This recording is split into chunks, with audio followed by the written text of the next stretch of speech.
Longevity expert Dr. Brian Kennedy joins us on AM Buffalo to explain the science behind increasing your lifespan and happiness. Straight off the bat, Americans are not living as long as they could be. Is this right? That's absolutely true. We rank 39th in life expectancy in the United States. Okay, so you say a couple of things. You say that sleep is key to longevity and also human connection. And I mean, everyone's stressed right now. We don't have the human connection that we are used to having. We're probably not sleeping well because of the stress. I mean, that's not good. What's the answer? I think the pandemic is leading to poorer lifestyle choices that are increasing our aging at the same time. And so you're right, the stress is really affecting our sleep, and it's keeping us from being with our friends and family.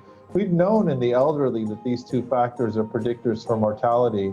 Older people often live alone and they have these problems naturally, but with the pandemic, it's really exacerbating those problems for the elderly, and it's extending to everyone now. So we need strategies to deal with that.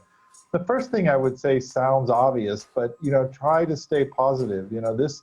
This pandemic will come to an end. I think one thing that's important is mindfulness, and finding ways to become self-aware, to figure out what's going on in your own brain, to realize when you're stressed is a big step toward dealing with it. And that can be through meditation, it can be through yoga. There's not one right answer. I get it when I do long runs, that clears my head. One thing that might be worth reading is this book, Be Your Own Harmonist by Lola Till.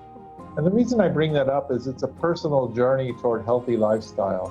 This is a woman who's not a doctor. She just wanted to find a way to adopt a healthier approach to her life. It helps you to have a roadmap to go down that path, and I think that's really what this book is good for. Everyone has a different way of doing it, so it is always interesting to read someone else's journey. Those are some really handy things that we can do and utilize.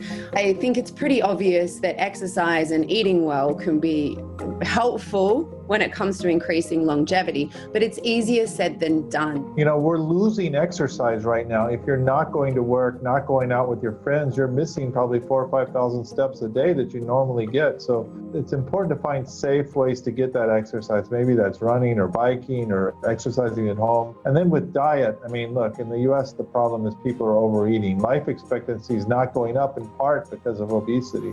The research in aging has really shown that fasting can be very beneficial. So this is going periods of time without eating.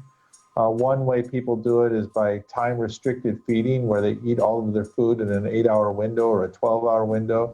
There are lots of different ways to do fasting, but all of them show really good benefits. They're good for metabolism, they help you lose weight, they're good for inflammation, and in the long term, they help rejuvenate your stem cells and deal with cellular damage. And so one way to do that is through a fasting mimicking diet. Prolon has this diet that's 5 days of food, and it gives you healthy nutrition, good things to eat, but keeps those pathways that drive aging and inflammation down. And it gives you the benefits of fasting without actually having to go through the fast. I think that's a really good way to kickstart a healthy diet if you want to go down that path.